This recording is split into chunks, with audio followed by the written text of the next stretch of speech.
like this, man. This is what's happening, man. And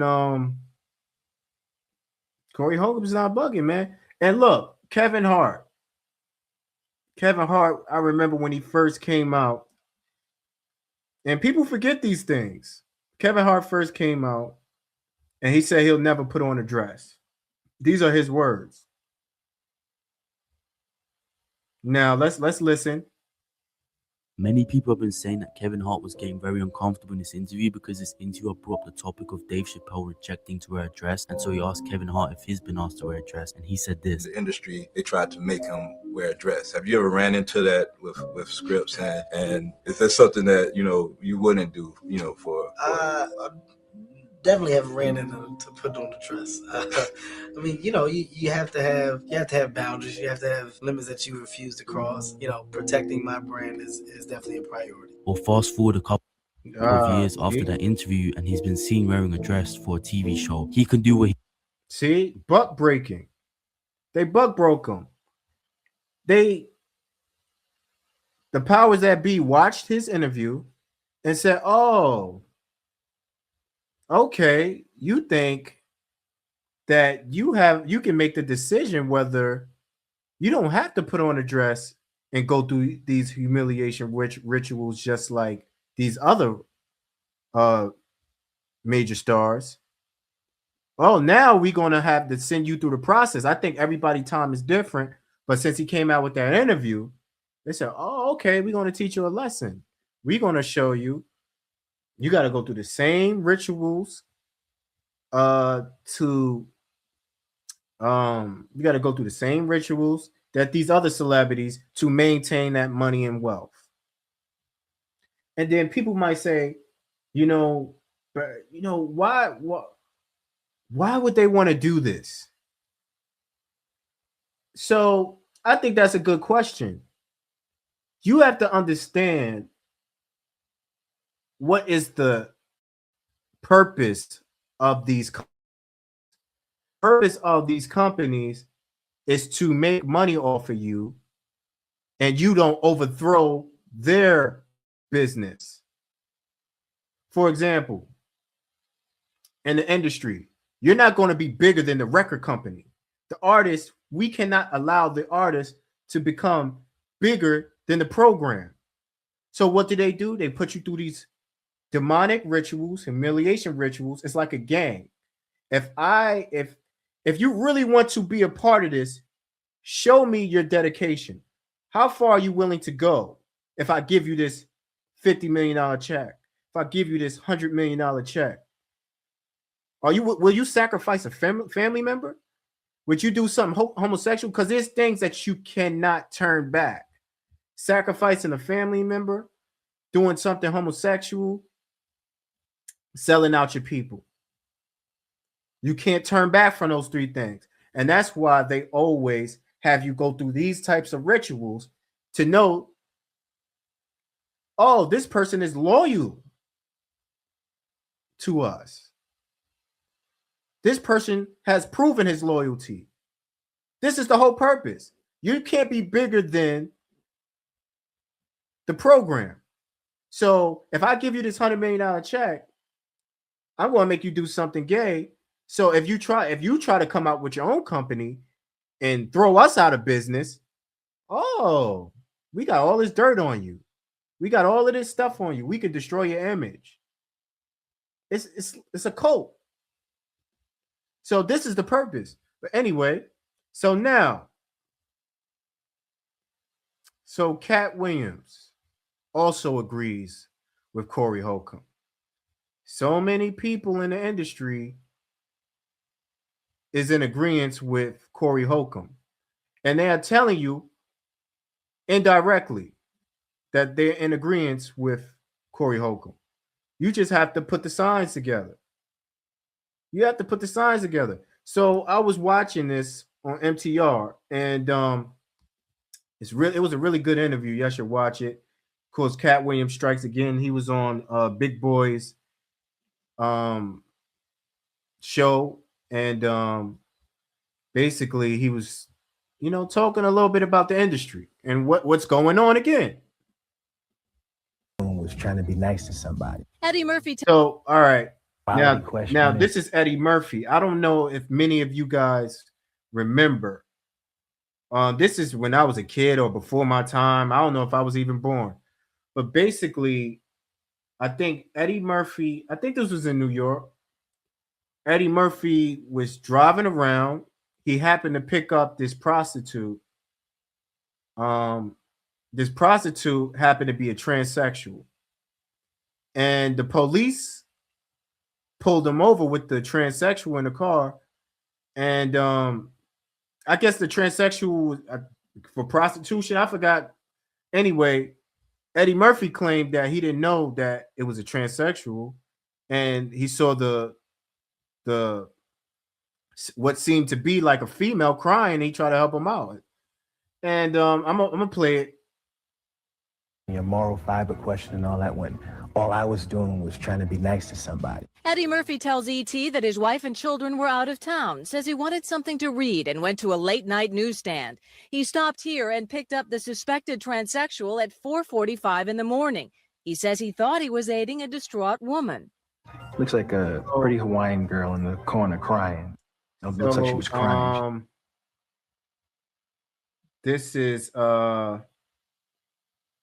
was probably in Hollywood in California or whatever. She goes, "Oh, Eddie Murphy." She noticed him at the light. She recognized Eddie Murphy. Oh my God!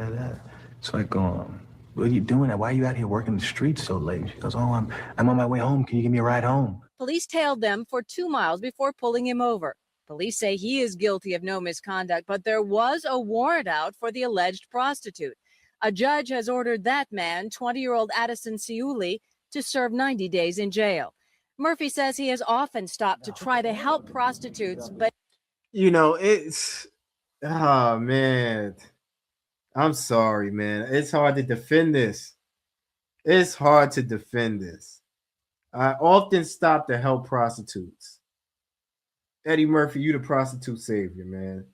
This is a blemish on his credibility as far as a man. I'm sorry. Top 5 comedian of all time, but man, it's hard to defend this. Like, there's, if you wanted to help prostitutes, you could help. You have programs. You don't go out at night. And I know in California, it's parts where like prostitutes are walking down the street, butt ass niggas. You know what you're there for. Your kids are not. I mean, your family's out of town. You driving around, dude. Like, come on, I'm a man like you, but I don't like men. You know what I'm saying? So, yeah, man, this is the thing. A lot of on the low brothers, man, and I'm sorry. And you got to call it like it is. So here is what he said in an impromptu. Let me explain something to you. I'm not scared to say nothing. I know that shit. I'll say it. Why ain't no, don't say it. No. They can't AI farm me now. Right. Oh my man. Hey man, how liberating is it to be you?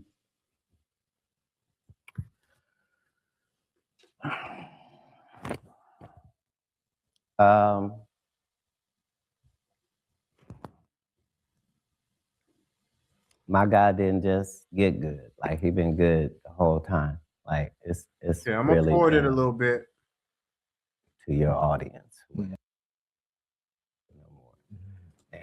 Did he say LeBron James? Hey, everybody know ain't no party like a Diddy party, so. Yeah, that's what's up. All of these people even LeBron James. So this is proving Corey right. We cannot ignore all of these facts, all of this history, all of these things that's going on. It'll be a crime to ignore all of these things.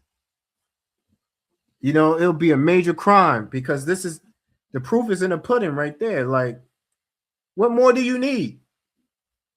Katt Williams himself is telling you that this is an abundance in the industry. Remember, the industry It's not the world. The industry is a very small percentage, and it's a cult-like community. You have to, it's like a gang. You have to be initiated in. And when you start to understand that, then it makes sense why Corey is so adamant of calling these people Backdooria, because it's a small world. And that small world, it happens to be 90 to 95% of these people engaging in that type of activity. That's just what it is. So that 0.0 something percentage in Hollywood and the music industry, entertainment world, that's nothing compared to the real world. He's not coming at the real world and the millions and billions of people. He's talking about the industry, and majority is involved in stuff like that.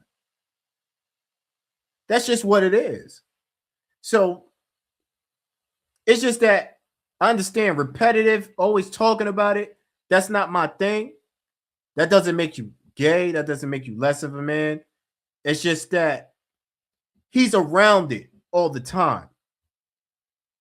When you're in that environment, it's different because he's around people that's pretending to be something they're not all the time. And then they go on TV and present themselves like they're this person. And then in reality, they're Backdooria, they all of this stuff. They fake as hell. They doing all this wicked stuff to get these deals. And then they can't even look you in the eyes, man, as a man. And then the men that are not willing to sacrifice themselves for money and fame, they get blacklisted. They get shitted on. Oh, you're gay, you're projecting, you're this. They get all these derogatory terms, and then, now you have people that's attacking them, major businesses that's attacking them, that have powerful people,